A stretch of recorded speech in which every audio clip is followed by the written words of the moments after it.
Tiga, pembuatan kompetensi dan kualifikasi guru, menyiapkan guru yang inklusif, moderat, dan terus berkembang secara akademik. 4. Peningkatan kompetensi teknik, mulai dari pustakawan, laboran, hingga pengelola administrasi, semua diberikan ruang untuk naik kelas. 5.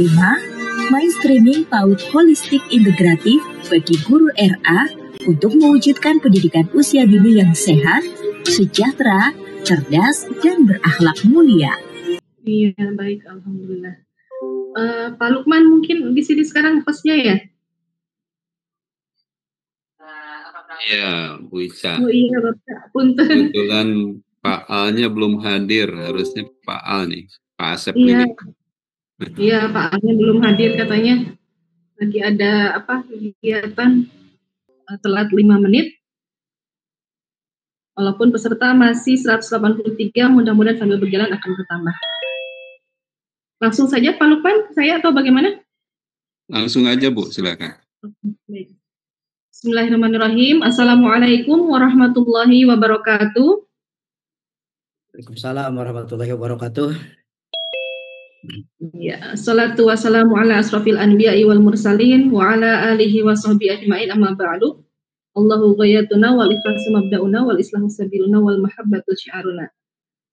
Yang terhormat Bapak Menteri Agama Republik Indonesia, yang kami hormati Direktur Jenderal Pendidikan Islam Kementerian Agama Republik Indonesia, yang kami hormati Direktur Guru dan Tenaga Kependidikan Kementerian Agama Republik Indonesia, yang kami hormati Ketua Kelompok Kerja Pengawas Madrasah Nasional, yang kami hormati Pembina Guru dan Tenaga Kependidikan Madrasah Berbagi, yang kami hormati Ketua Umum Guru dan Tenaga Kependidikan Madrasah Berbagi, yang kami hormati Bapak dan Ibu Ketua Umum Organisasi Profesi, yang kami hormati Bapak dan Ibu Ketua Musyawarah Guru Mata Pelajaran, yang kami hormati Bapak dan Ibu narasumber, yang kami hormati Bapak dan Ibu Panitia Kegiatan Berbagi untuk Negeri, serta seluruh peserta webinar nasional yang kami banggakan. Alhamdulillahirrahmanirrahim, segala puji bagi Allah yang telah memberikan rahmat dan hidayah kepada kita semua, sehingga pada siang hari ini kita dapat kembali bertemu secara luring di webinar Berbagi untuk Negeri, memberi semangat kolektif untuk digitalisasi madrasah dalam bingkai kebangsaan. Salawat serta salam senantiasa tercurah limpahkan kepada Nabi besar Muhammad SAW, kepada para sahabatnya, para tabi'in, kepada keluarganya, dan insya Allah kepada kita selaku umatnya hingga akhir zaman. Bapak Ibu peserta webinar dan juga para narasumber, alhamdulillah kita sudah memasuki sesi kedua pada hari pertama kegiatan webinar nasional Berbagi untuk Negeri, dan pada sesi kedua ini kita akan diberikan materi ini, ya, materi yang insya Allah akan menyemangati kita semua oleh 4 narasumber hebat kita, ya. Yang pertama Ibu Iin Purwanti MPD, ya, Ibu Iin dari MTS Terpadu Mishkat Al Anwar Jombang, Jawa Timur, ya. Nah, ini beliau Ibu Iin, ya.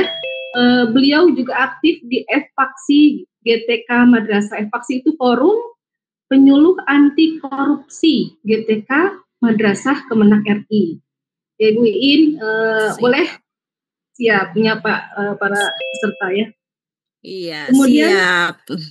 Oke, yang kedua ada Insinyur Yaya Ropandi dari MI plus L Huriyah, Kabupaten Bekasi, Jawa Barat. Nah, beliau sudah hadir di sini. Beliau aktif di PGM Indonesia. Halo Bapak Yaya. Assalamualaikum warahmatullahi wabarakatuh.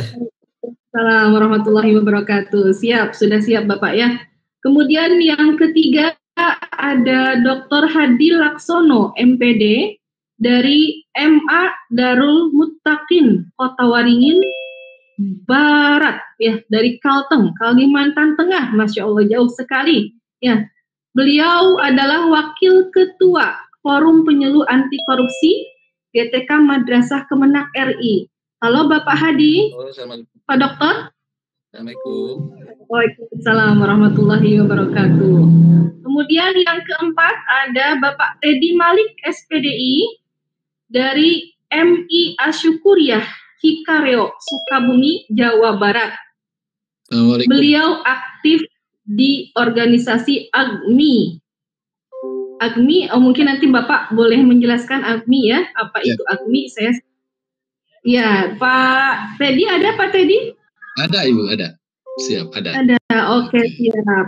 Sudah ada Pak Teddy. Alhamdulillah, semua narasumber kita sudah hadir di sini dan Bapak Ibu sekalian masing-masing mendapatkan waktu 40 menit untuk memaparkan materinya dan setelah itu kita akan ada sesi tanya jawab bersama. Ada sesi tanya jawab bersama. Sebanyak waktunya hanya 20 menit Bapak Ibu ya untuk sesi tanya jawabnya seperti itu sampai pukul 16 siang, 16 sore ya. Jadi kita hari ini dari pukul 13 siang sampai pukul 16 sore. Tanpa berpanjang kalam lagi, saya berikan langsung kepada pemateri pertama yaitu Ibu Iin Purwanti MPD. Silakan kepada Ibu Iin. Baik, terima kasih kepada Mbak Ilyasa ya. Ica. Ica, Mbak Ica. Bu Ica, oke. Waduh. Assalamualaikum warahmatullahi wabarakatuh. Waalaikumsalam warahmatullahi wabarakatuh. Yang terhormat tim, karena di sini Pak Direktur juga hadir di pagi hari. Jadi yang terhormat tim Madrasah Berbagi yang yang saya hormati narasumber 4 narasumber hari ini. Kemudian yang tidak lupa saya cintai dan saya banggakan adalah semua peserta yang hadir dan meluangkan hari liburnya untuk bisa berbagi dengan kita di sini. Nah, kayaknya kalau panas-panas gini enaknya ngapain Mbak? Mbak Ilyas. Mudah-mudahan hati kita nggak sepanas apa yang di luar sana karena kita tetap sebagai guru Indonesia harus mengademkan diri. Teramat syukur yang atas keberkahan kita hari ini bisa berkumpul di sini. Alhamdulillahirabbil alamin, atas berkat dari kuasanya Allah kita bisa berkumpul, kita bisa berbagi di sini. Dan mudah-mudahan ada keberkahan di setiap langkah kita. Salawat serta salam kita haturkan kepada Nabi besar Muhammad SAW yang memberikan hidayah, memberikan syafaatnya mudah-mudahan di akhirat nanti. Bapak Ibu semuanya, aduh saya jadi hari ini agak melo banget melihat keadaan seperti apa di negeri kita.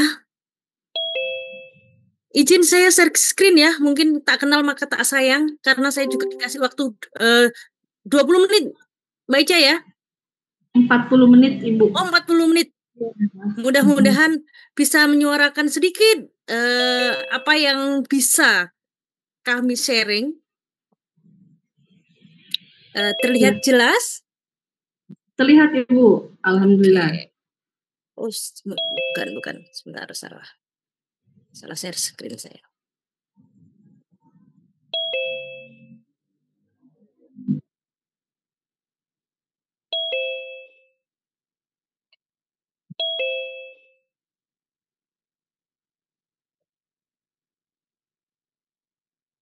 Kok nggak bisa lagi ya?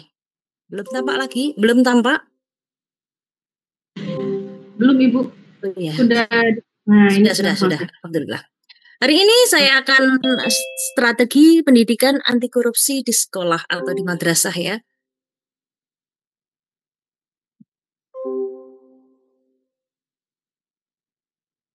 Izin berkenalan, nama saya Iin Purwanti, kemudian ini sedikit yang saya lakukan. Yang pasti saya adalah guru di MTS Terpadu Miskat Al-Anwar, guru matematika. Sedikit saja, mungkin ini adalah kontak saya jika teman-teman menginginkan. Saya beserta dengan Pak Hadi sekarang ada memegang paksi GTK Madrasah. Sebenarnya ada hal yang sangat sebelum saya mengungkapkan ini, elektabilitas dan etikabilitas yang ada di negeri ini. Bapak Ibu semuanya, seminggu terakhir kita dihadapkan pada sebuah fenomena yang sangat luar biasa. Kayak gunung es ini sudah secara merta-merta meledak dengan sendirinya ya. Karena kejengahan kita mungkin juga sangat kita rasakan seperti apa sih keadaan negeri kita. Kita tidak baik-baik saja. Mungkin di siang yang panas ini, itu hanya sebagian kecil dari panasnya apa yang dirasakan oleh bangsa kita. Mohon maaf, saya sedikit mengungkapkan ini, mungkin saatnya guru Kementerian Agama membuka diri, lebih aware dengan apa yang ada di sekeliling kita. Kalau memang kita sih baik-baik saja, setiap bulan kita dapat gaji. Tapi apakah itu dirasakan juga oleh sekolah atau madrasah yang jauh dari jangkauan kita? Tapi kenyataannya dengan pajak yang semakin tinggi itu juga sangat, sampai mungkin yang ASN 15% ya sekarang sudah, itu sedikit nominalnya, tapi dengan kenaikan harga yang luar biasa ini. Terus kemudian ditambah dengan apa sih yang kita lihat, ternyata inilah yang dari dulu yang kita gaung-gaungkan, pendidikan yang kita gaung-gaungkan selama ini dengan elektabilitas yang luar biasa yang kita agung-agungkan. Ternyata sebuah produk adalah generasi saat ini. Mungkin juga korupsi yang sangat luar biasa. Sampai apa sih yang tidak bisa dikorupsi? Sesuatu yang sangat marak ya. Mudah-mudahan ini membawa haji yang saat ini menjadi trending topik itu di kementerian kita. Itu menjadi sorotan yang sangat luar biasa. Ibadah loh ini hubungannya sama langsung zat yang maha tinggi. Itu pun bisa dikorupsi. Sekian 10 tahun yang lalu kita dihadapkan juga pada yang namanya pengadaan Al-Quran. Apa sih di negeri ini yang tidak bisa dikorupsi? Jangan-jangan bagian dari orang pelaku korupsi itu adalah hasil didikan kita. Mungkin Bapak Ibu semuanya yang ada di depan saya saat ini, yang sudah mengajar 20 tahun, 30 tahun, ikut andil bagian. Bahkan kita saat ini, saya nggak ingin mengatakan kita, saya nggak mengajar, tapi saya mungkin bagian dari guru-guru yang menciptakan koruptor saat ini. Semakin miris. Inilah apa yang dikatakan, ternyata yang kita agung-agungkan selama ini, pendidikan yang kita agung-agungkan, bahkan kita berperan di dalamnya. Kita bagian dari orang-orang yang menciptakan sistem pendidikan yang seperti itu. Antara elektabilitas atau etikabilitas. Benar dulu atau pintar dulu. Bapak Ibu semuanya, ini menjaga. Apakah kita hanya selama ini ada sebuah diksi yang mungkin pilihan, hidup itu memang sebuah pilihan. Apakah kita masuk di bagian pelaku korupsi atau sebagai korban korupsi? Pasti kita nggak mau kan menjadi pelaku korupsi. Naudzubillah, jangan sampai kita jadi korban. Tapi kalau kita tidak mau menjadi korban, apakah kita mau jadi pelaku? Pasti tidak. Apakah kalau kita sudah menjadi korban, apakah kita hanya diam saja Bapak Ibu semuanya? Mungkin masa kita bukan lagi masa turun ke jalan. Masa kita adalah bagaimana kita memperbaiki pendidikan itu. Tadi pada saat itu pra acara tadi, video yang dilakukan Kemenak, luar biasa ya, sebuah tekad bagaimana kita menanamkan nilai pada anak didik. Fungsinya apa? Etikabilitas, itulah yang kita angkat.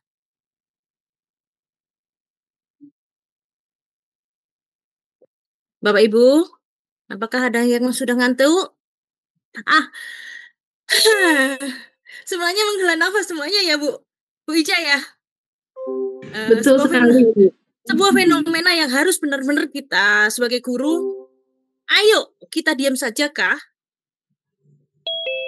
Kalau kita menjadi korban, apakah kita hanya diam saja? Kita nggak bisa turun ke jalan. Ayo kita benahi pendidikan kita. Semangat!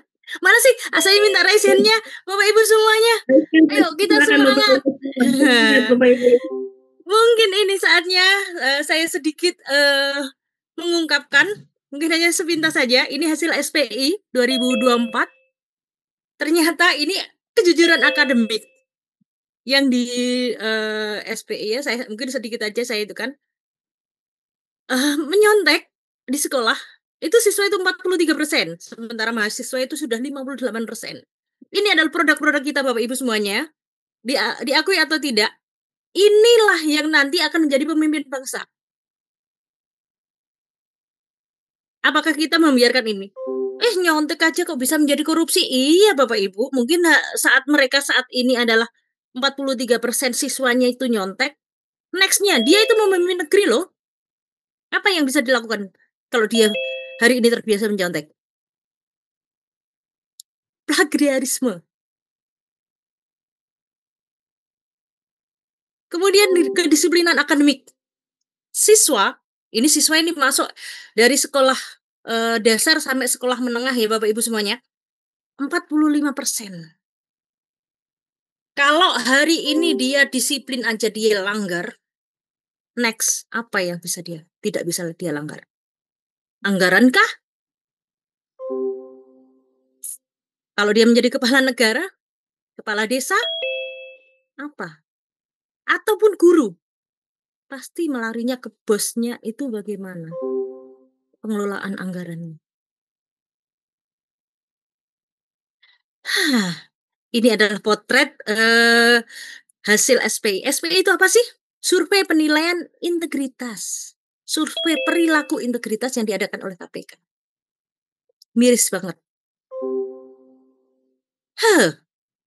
Mudah-mudahan ada perbaikan di sini. Itulah tekad kita bagaimana kita ini yang mungkin kita kejar seperti halnya tadi strategi pemberantasan korupsi yang akan kita lakukan, yang dilakukan oleh KPK ini berdasarkan Trisula KPK, yaitu pertama dari hulunya bagaimana kita harus membenahi calon-calon SDM pemimpin bangsa. Itu terletak pada mana? Pada pendidikan. Di mana intervensi dengan pendidikan yaitu menanamkan nilai-nilai integritas pada setiap jenjang pendidikan. Dan itu adalah ranah kita berada. Bapak Ibu semuanya, apa sih yang bisa dilakukan oleh kita sebagai guru? Ranah untuk penanaman nilai integritas yang ada di sekolah ini. Melalui apa? Itu nanti kita bahas. Kemudian aktivitas institusional penyelenggara negara. Ini mungkin kita nggak akan, apakah kita bisa nanti berperan di dalam sini, yaitu intervensi dengan pencegahan, yaitu menutup celah potensi korupsi yang dalam penyelenggara negara. Ternyata kita bisa berperan di sini Bapak Ibu semuanya. Kita sebagai apa? Kita walaupun kita sebagai guru, kita bisa melaporkan apa yang seharusnya, yang sebenarnya tidak lazim atau tidak adanya kemungkinan untuk penyelewengan, kita bisa melakukan. Jadi inilah fungsinya kita tidak harus aware dengan apa yang ada di sekelilingnya. Ya selama ini, oh kita ada mayem loh. Kemungkinan kalau ada pada saat kenaikan pangkat, kita membayar sesuatu. Oh itu wajar loh. Bukan wajar Bapak Ibu semuanya ya. Ataupun mungkin ketika kita penempatan di mana, kemudian kita harus membayar sebagai uang untuk bancaan. Bancaan tahu Bapak Ibu ya? Tasyakuran. Itu bukan hal yang wajar. Kita bisa melaporkan. Apalagi sekarang UPG hampir di seluruh Kementerian Agama Kabupaten itu ada UPG, di mana kita bisa melaporkan hal-hal yang berkenaan dengan penyelewengan di situ. Atau mungkin tadi ada insentif untuk guru ya, insentif yang seharusnya per bulannya segini pada saat pencairan bisa cair kalau kau harus menyerahkan seperti ini. Saya masih mendengar di daerah-daerah seperti itu. Laporkan Bapak Ibu semuanya. Kalau sekiranya itu tidak sesuai dengan ketentuan. Karena ketika kita diam, kita yang mendukung tentang aktivitas seperti itu. Kemudian yang terakhir, strategi Stranas PK, yaitu pada hilirnya perilaku penyelenggara negara, di mana intervensi dengan penindakan. Ini yang mungkin kita masih belum maksimal ya, menghukum para pelaku korupsi, walaupun itu bukan ranah kita. Tapi kita bisa mendorong semuanya itu dengan pelaporan. Karena KPK yang berada di hanya di pusat hanya sekitar 2.000 anggota. Sementara bagaimana bisa tahu adanya penyelewengan itu, kita yang harus rajin untuk berperan aktif. Terus kemudian bagaimana? Ini mungkin yang masih sangat-sangat ngeri banget ya. Diskon-diskon perilaku korupsi yang ada di negeri ini itu luar biasa. Jadi kalau mungkin retail kalau mau Lebaran itu kan selalu ada diskon di Matahari atau di manapun di perbelanjaan apapun itu kan artinya apa? Mereka kan disuruh untuk membeli. Ada daya tarik di situ. Tapi kalau apakah itu diksi yang sama untuk hukuman koruptor? Karena yang kita ketahui itu sangat parah untuk di negeri ini. Mudah-mudahan itu ada pembenahan ya Bapak Ibu semuanya. Terus kemudian apa sih yang kita lakukan di sekolah? Bapak Ibu semuanya pasti, kenapa sih guru disuguhin dengan kalimat-kalimat seperti ini? Ada banyak sekali Bapak Ibu semuanya. Kenapa kok nggak mau jalan?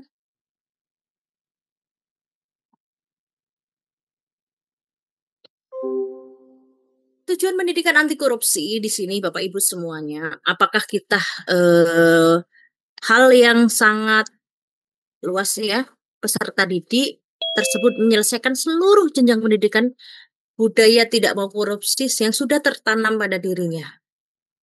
Ini loh. Oleh karena itu terlepas dari apakah individu tersebut menjadi penyelenggara negara atau sebagai warga negara, individu tersebut secara sadar berupaya untuk tidak melakukan korupsi dan mendukung program anti korupsi. Jadi tujuan pembelajaran pendidikan anti korupsi itu sendiri ada pada peserta didiknya. Sementara Bapak Ibu semuanya adalah sebagai fasilitator pendidikan atau pendamping pendidikan, ini adalah perannya sangat luar biasa. Karena produk yang kita inginkan, siswa di sini, bagaimana mereka untuk tidak mau korupsi itu? Yaitu pada apa? Nilai integritas yang kita tanamkan.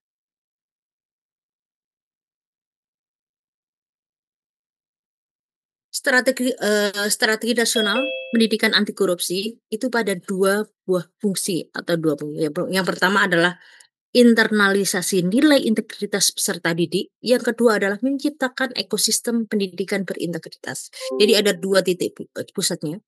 Di sini ada pada individunya dan ini adalah ekosistemnya. Kemudian roadmap-nya internalisasi integritas itu ini kita menanamkan nilai integritas itu sesuai dengan rentang pendidikannya.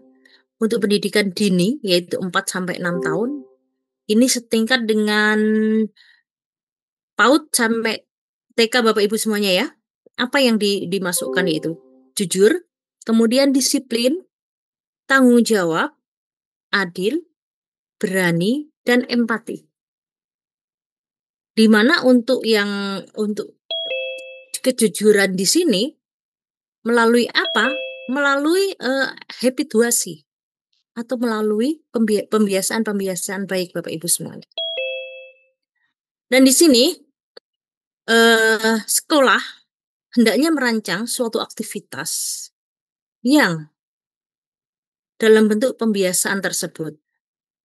Ya, memang sih kalau namanya internalisasi nilai integritas ini sekolah itu hanya mungkin 3 atau 4 jam ya untuk 3 jam ya, 3 jam untuk usia dini di sini. Tapi kegiatan tersebut benar-benar bisa maksudnya bisa dilakukan pembiasaan setiap hari itu seperti apa. Kita tahu nilai integritas itu tidak bim salah bim bisa langsung terbentuk, tapi melalui pembiasaan. Mungkin Bapak Ibu semuanya yang ada di sini ada guru-guru PAUD, hendaknya untuk merancang bagaimana sih aktivitas yang menyenangkan itu ke siswa. Kemudian untuk dasar ini sama, kemudian yaitu dengan menanamkan ya. Jadi untuk dini dasar ini adalah membiasakan, untuk dasar ini yaitu sudah menanamkan, yaitu jujur, disiplin, tanggung jawab, adil, berani, dan empati. Ya. Kemudian untuk tingkat menengah di sini, di mana jujur, disiplin, dan tanggung jawab sudah menjadi pembiasaan. Sehingga ada penambahan yaitu nilai gigih, mandiri, dan menghargai, serta dipercaya atau amanah ya. Nah di sini dari semua ini nilai ini kita bisa tingkat menengah sudah mulai berpikir kritis, tidak hanya untuk dirinya sendiri. Jadi dia sudah mengajak teman-teman yang di sekelilingnya untuk melakukan aktivitas itu. Kemudian untuk pendidikan tinggi, yaitu semuanya sudah menjadi pembiasaan. Diharapkan sudah menjadi pembiasaan dan sudah menginternalisasi lingkungan di sekitarnya, yaitu mulai jujur, disiplin, tanggung jawab, adil, berani, empati, gigih, dan mandiri, serta menghargai kepercayaan itu.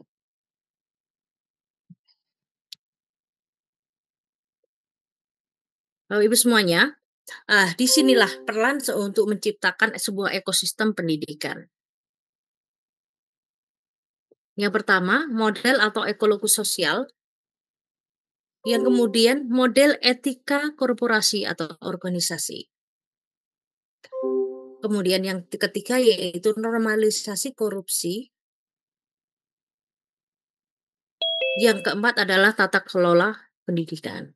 Nah, di sini sebuah lembaga pendidikan itu hendaknya mempunyai atau melakukan sebuah aktivitas yang mengarah pada aktivitas lembaga pendidikan seperti ini. Apa saja? Seperti bagaimana tata kelola sekolah itu bisa transparansi tata kelola pendidikan. Kemudian yang kedua, bagaimana membuat sebuah sistem.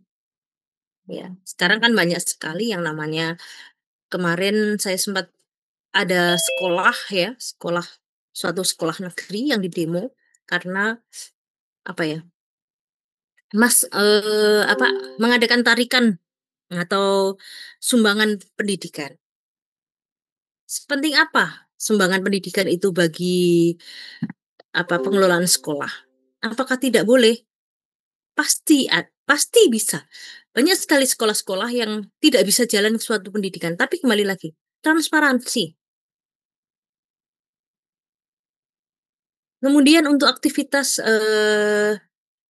sosial ya di sini, bagaimana kita peran antara lembaga pendidikan, kemudian komite sekolah, kemudian wali murid, ini adalah suatu bagaimana kita menciptakan ruang untuk bisa menjadi penunjang dari. Sementara saat ini banyak sekali ketika di sekolah itu integritasnya sudah tertanam dengan baik, kemudian kembali ke rumah dengan lingkungan rumah yang dalam tanda kutip perlu adanya suatu yang luar biasa. Karena kembali lagi, di sekolah kita hanya menanam nilai. Sementara untuk memupuk, menyirami itu adalah tugas rumah atau di dalam rumah, keluarga mereka, terus kemudian lingkungan mereka.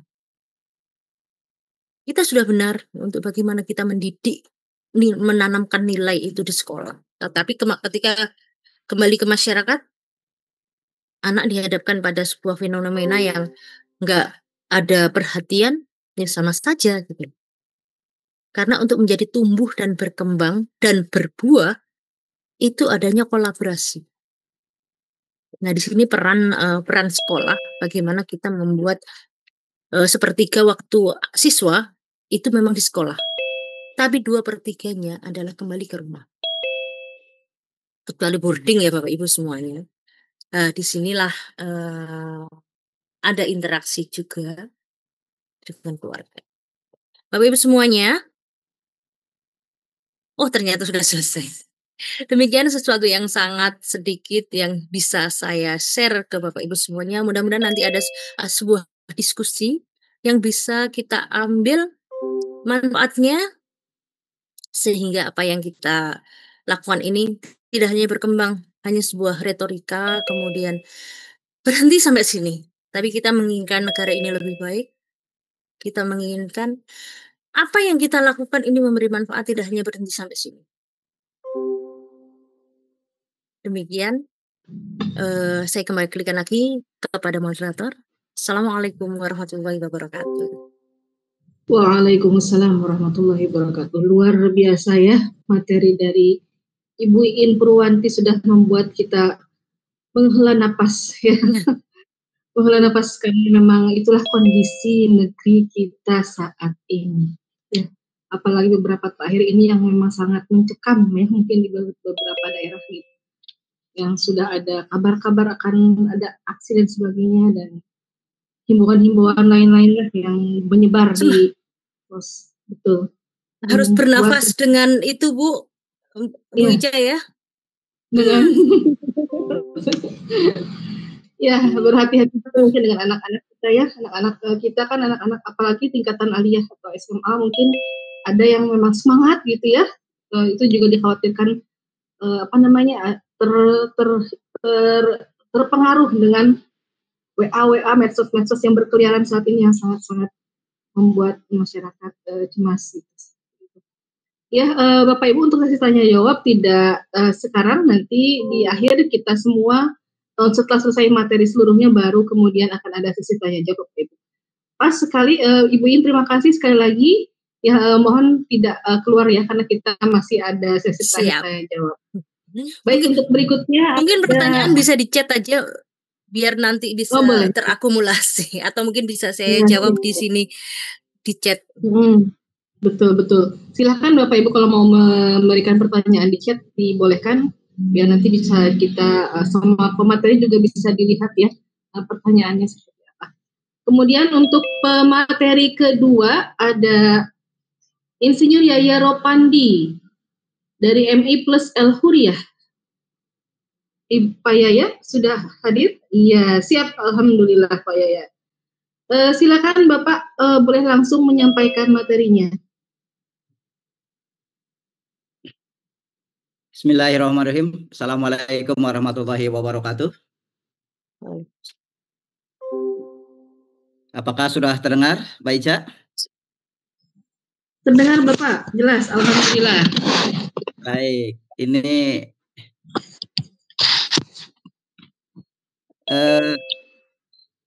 saya mau bukain PPT-nya. Kira-kira sudah dibuka hostnya?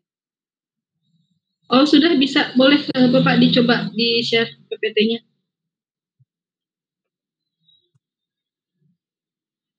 Apakah perlu bantuan, Bapak? Ya, silahkan. Tolong di... Boleh di-share materinya di grup, Bapak, grup narasumber. Biar Saya nanti sudah oleh... kirim ke Bu Neng Lani. Oh, Coba sudah dikirim Ya. yang Lani. Oh, iya. Ini dibuka di sini susah nih. Coba dibuka dulu. Iya, iya. Sebentar, saya lihat. Ibu Lani? Sebentar. Nah, muncul.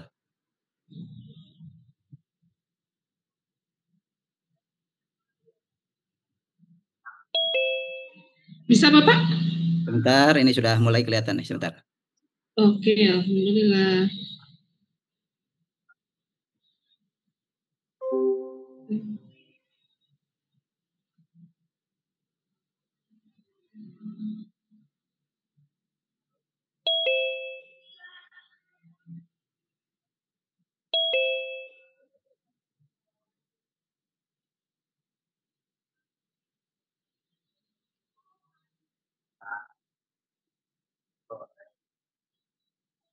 Coba, Bu, yang dari panitia bisa dibagikan nggak? Nih saya Iya, ada... telepon dulu Ibu Neng Laninya ya. Silakan. Mungkin bisa di chat sekarang Pak, biar kita bantu. Baik. Saja Bapak ke grup ini, ke grup narsum Bapak. Saya nggak Biar nanti dimasukin kayaknya nih. Nggak ada. ya. Saya nggak ada di grup narsum, nggak dikirim. Ya. Itu. Pak, bentar dulu. Iya, ya.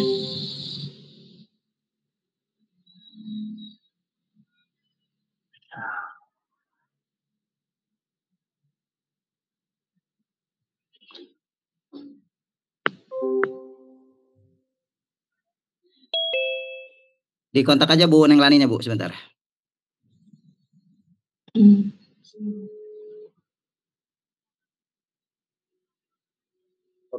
Next time dengan saya, tukaran dengan saya bisa juga. Ya mungkin boleh Bapak kita bertukar dulu ya waktunya mungkin sambil menunggu Teh Lani. Ini tadi saya sudah kontak, tetapi mungkin sepertinya sedang ada acara Teh Laninya, jadi belum bisa diangkat. Jika Bapak jadi pemateri ketiga, bagaimana Bapak? Sebentar nih, saya buka dulu, sebentar. Oh, iya.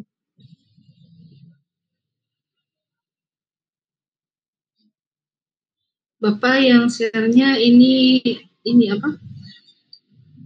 Papan tulis.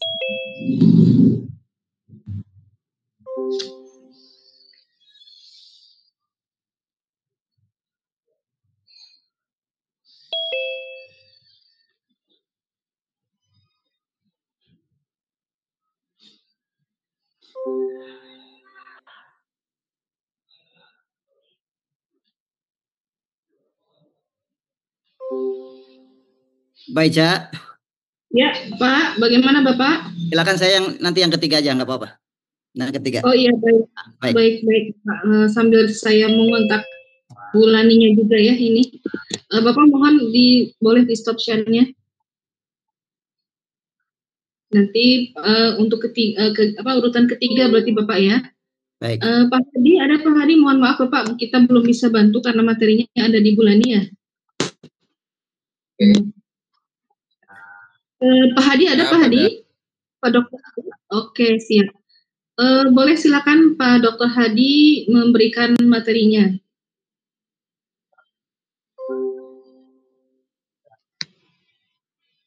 Tadi lihat PPT-nya. Iya, masih proses Bapak.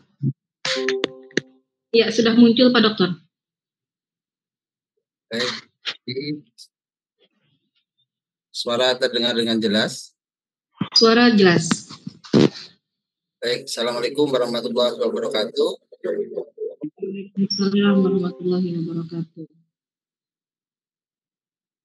Salam anti korupsi. Salam anti korupsi.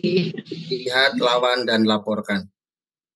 Baik, yang terhormat Bapak Menteri Agama, Bapak Direktur Jenderal Pendidikan Agama Islam, dan saya hormati Bapak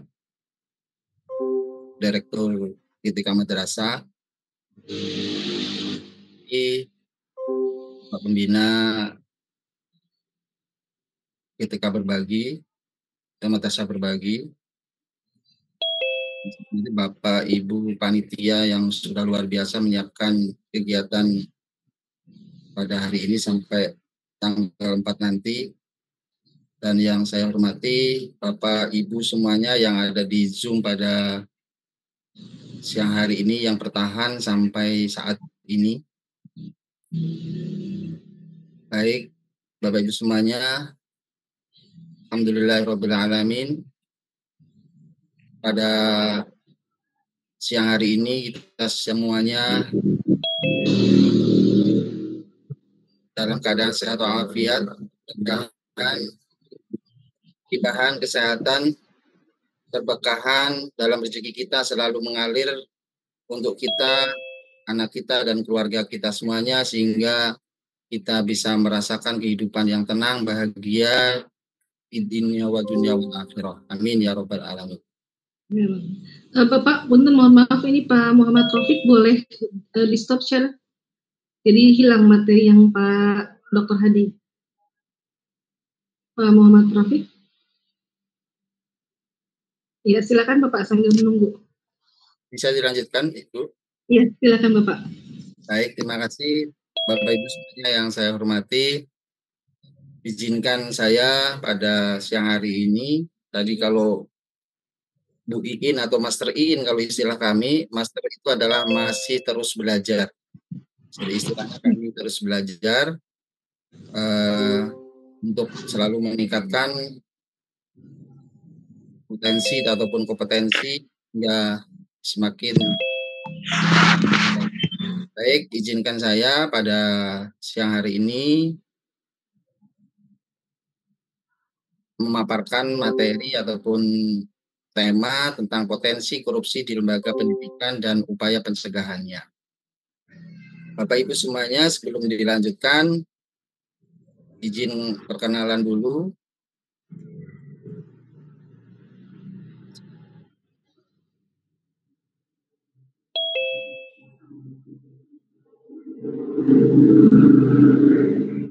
Saya Hadi Laksono, saya lahir di Jombang. ASN Kementerian Agama, pangkat dan golongan sekarang pembina tingkat 1 atau 4B. Alamat di Pangalan Lada, Kota Waringin Barat, Kalimantan Tengah. Tentunya kalau yang belum tahu Kalimantan tentunya sangat jauh gitu ya. Kontak person ada di situ 085252 797726. Saya juga alumni Sakti ICW 2019, yaitu Indonesia Scholarship Awards di Jakarta. Terus penyuluhan anti korupsi terstasi SLC KPK 2019. Ketua Lembaga Pendidikan LP Ma'arif PCNU Kota Barat. Saya juga meluangkan waktu jadi dosen di STIPNA atau Sekolah Tinggi Ilmu Tarbiyah di Kota Barat, Ketua PGRI, Ketua Kewaran, dan fasilitator dan narasumber di berbagai kegiatan. Sedikit saya sampaikan, saya juga senang menulis, senang membaca. Jadi ini ada sedikit tulisan saya. Literasi ada 12 buku yang sudah saya tulis, dan ada 19 jurnal baik nasional maupun internasional yang pernah kita terbitkan. Baik Bapak Ibu semuanya, lanjut. Rumusan materi pada siang hari ini ataupun apa yang kita bahas pada siang hari ini, tentunya apa saja sih potensi korupsi di lembaga pendidikan, terus bagaimana pencegahannya. Nah, Bapak Ibu semuanya yang saya hormati, tentunya tujuan dari apa yang kita sampaikan adalah sadar tentang bagaimana anti korupsi, terus semakin jauh dari korupsi. Ini adalah tujuan pada materi pada siang hari ini. Terus mengapa kita harus anti korupsi? Bapak Ibu semuanya, kalau Mas Rin tadi sudah menghela nafas yang panjang dan memaparkan tentang hasil SPI 2024, tentunya kita ketahui bersama apa yang terjadi di Indonesia ini, korupsi adalah extraordinary crime atau bentuk kejahatan yang luar biasa yang dampaknya sangat menyakitkan bagi masyarakat itu sendiri. Kalau Mas Erin tadi menyampaikan bahwa apakah para koruptor, tentunya semuanya itu tidak lepas dari didikan di sebagian besar didikan di lembaga-lembaga pendidikan kita. Karena itu ini adalah untuk mengingatkan kita bahwa hari-hari ini kita menyaksikan berita tentang tindak pidana korupsi dan perilaku koruptif di mana-mana saja. Mungkin kita semuanya yang ada di lembaga pendidikan ataupun di madrasah merasakan itu ataupun melihat, memperhatikan, tetapi sampai saat ini belum berani untuk menyuarakan ataupun memberikan dorongan agar lembaga kita maupun tempat kita bekerja itu bersih dari tindakan-tindakan yang koruptif ataupun perilaku yang merusak daripada sistem tadi. Bapak Ibu yang saya hormati, yang selanjutnya, nah ini kita ketahui bersama dampaknya yang luar biasa. Bagaimana sekarang dengan gaya hidup para koruptor maupun beberapa pejabat yang hedonismenya luar biasa, sehingga bertolak belakang dengan kehidupan masyarakat yang ada, ini akan memicu gelombang yang luar biasa protes, baik itu dari mungkin narasi maupun tindakan. Itu adalah suatu hal yang mungkin kita tidak akan mungkiri itu. Oleh karena itu, tindakan-tindakan ini perlu kita berantas dan kita harus berani. Dan harus kita berani melaporkan. Karena istilah kita adalah lihat, lawan, dan melaporkan. Nah ini Bapak Ibu semuanya. Kita di lembaga pendidikan tentunya harus punya prinsip yang sering kita sampaikan bahwa prinsipnya salah satu adalah membiasakan yang benar. Tidak membenarkan yang biasa. Karena yang biasa belum, yang terbiasa itu belum tentu benar. Oleh karena itu kita biasakan yang benar. Seperti itu. Lanjut, Bapak Ibu semuanya, kita ketahui bersama bahwa pemberantasan korupsi itu ada 3 trisula. Yang pertama adalah penindakan. Penindakan itu seperti apa sih? Ada OTT, tangkap tangan, para koruptor, dan lain sebagainya. Itu adalah tindakan yang langsung dilakukan. Itu biasanya oleh KPK ataupun kejaksaan. Ini membuat takut korupsi. Selanjutnya adalah pencegahan. Pencegahan itu seperti apa? Membuat orang tidak bisa korupsi ataupun biasanya perbaikan sistem di dalam pencegahan ini. Bagaimana?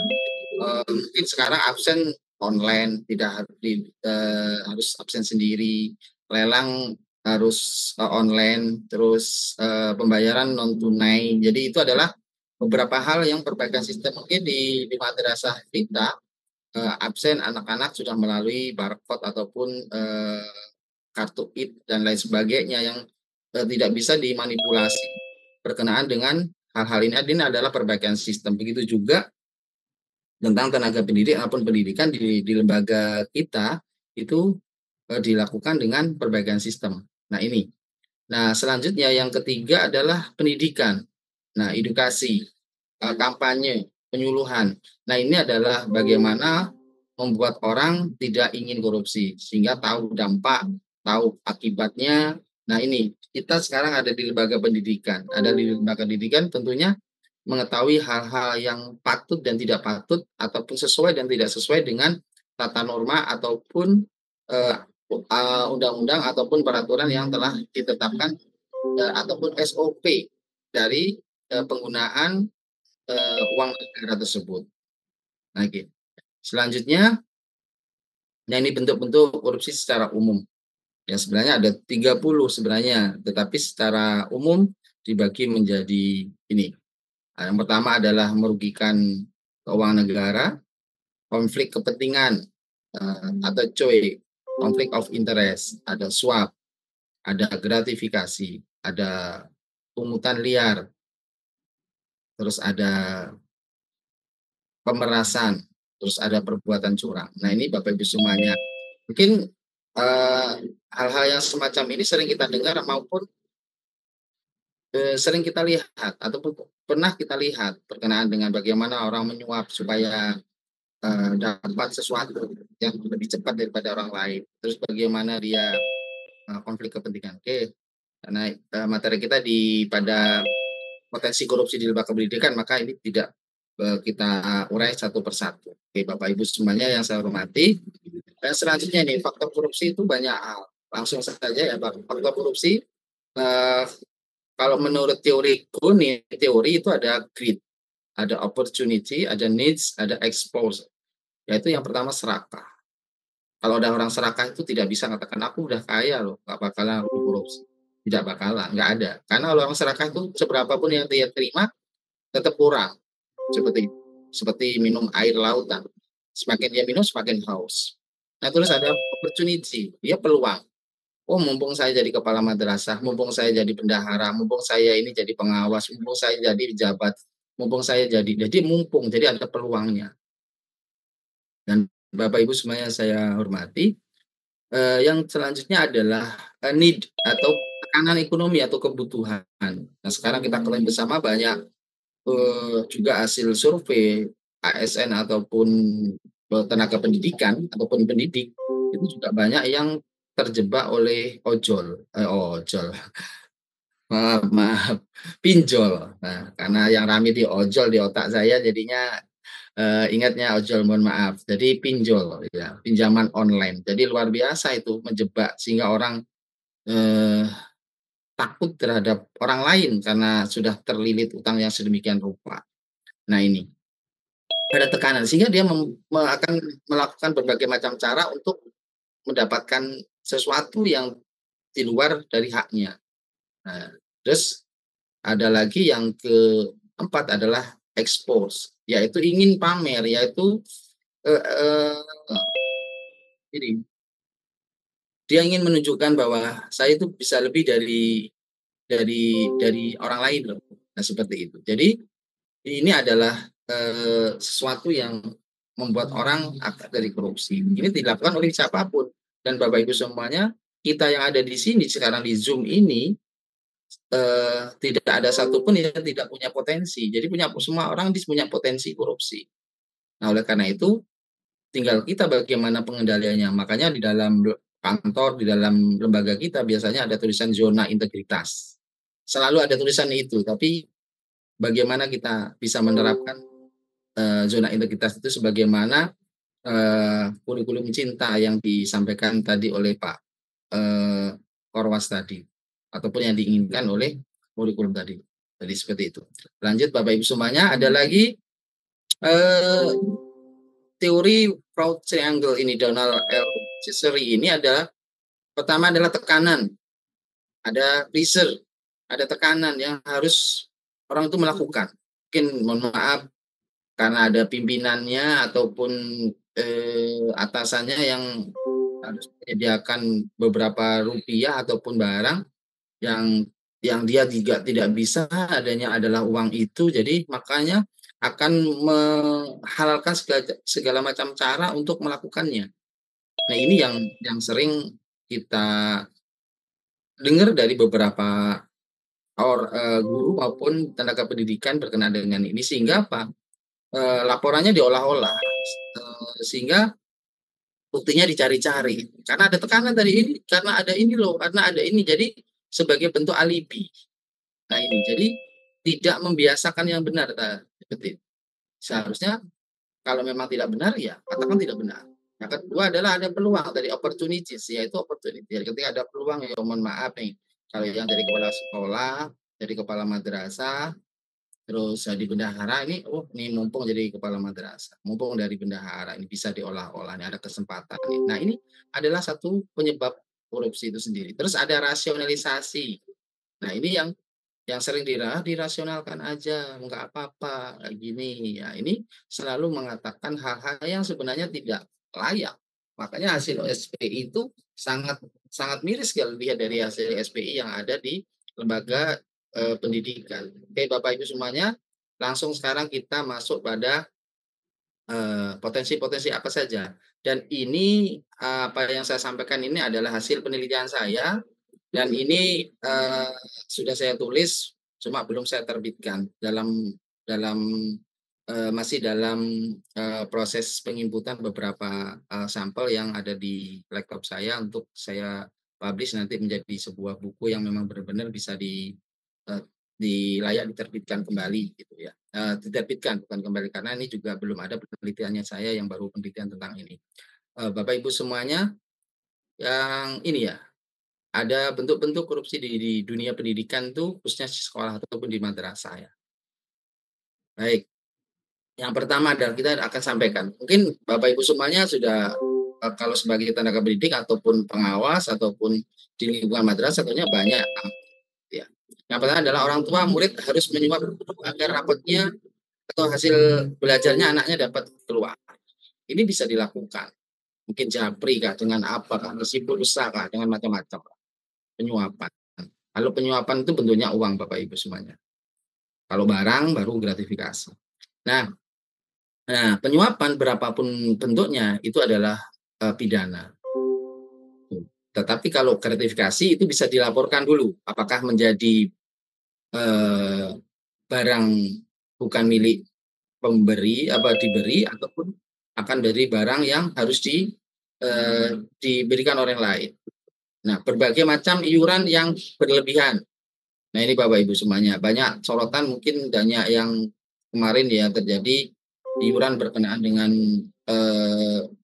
mungkin study tour, mungkin study visit dan lain sebagainya yang mungkin orang sudah bisa menghitungnya seberapa besaran biaya yang diperlukan. Oke, lanjut. Terus yang selanjutnya, yang ketiga, sekolah menuntut bunga untuk uang gedung yang dicicil. Nah, ini ada beberapa mungkin madrasah atau sekolah yang menerapkan adanya uang gedung atau uang bangunan gitu ya. Yang mungkin kadang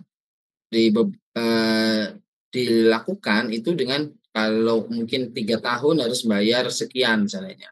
Jadi kalau bayarnya nanti di awal sekian, tapi kalau dibayar sampai 3 tahun jadi sekian. Nah, ini juga jadi potensi. Terus ada uang masuk khusus. Nah, uang masuk khusus ini hasilnya penerimaan siswa baru. Nah, penerimaan siswa baru ini kan kalau sekolah-sekolah atau madrasah-madrasah yang favorit menjadi ladang uang gitu ya.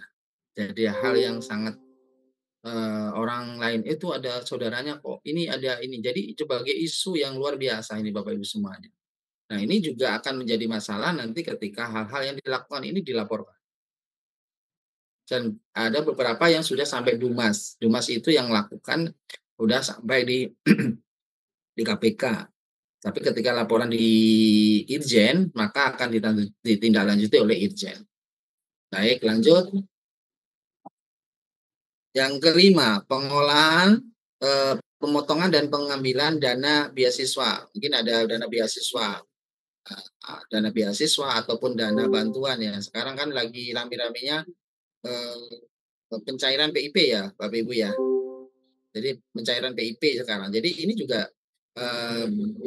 sangat potensi bisa dilakukan untuk ini karena bisa dilakukan dengan pengambilan kolektif. Tidak bisa dilakukan oleh sendiri-sendiri. Jadi ini juga potensi. Persyaratannya cukup lumayan berat, tapi juga punya potensi. Nah, orang tua harus benar-benar membeli seragam sekolah dengan harga yang jauh dari harga pasar. Nah, Bapak Ibu semuanya. Nah, ini juga akan menjadi sebuah bola salju yang panas ketika ini dibiarkan seperti itu. Kalau diperhatikan tadi, sebagaimana disampaikan oleh Pak Direktur tadi, yang diinginkan adalah sebagai golden bridge to our future. Jadi kalau diinginkan bahwa pendidikan itu sebagai jembatan emas untuk menuju masa depan, kalau itu dilakukan maka hal yang sekecil apapun harus kita lakukan dengan sebaik-baiknya. Karena anak itu ataupun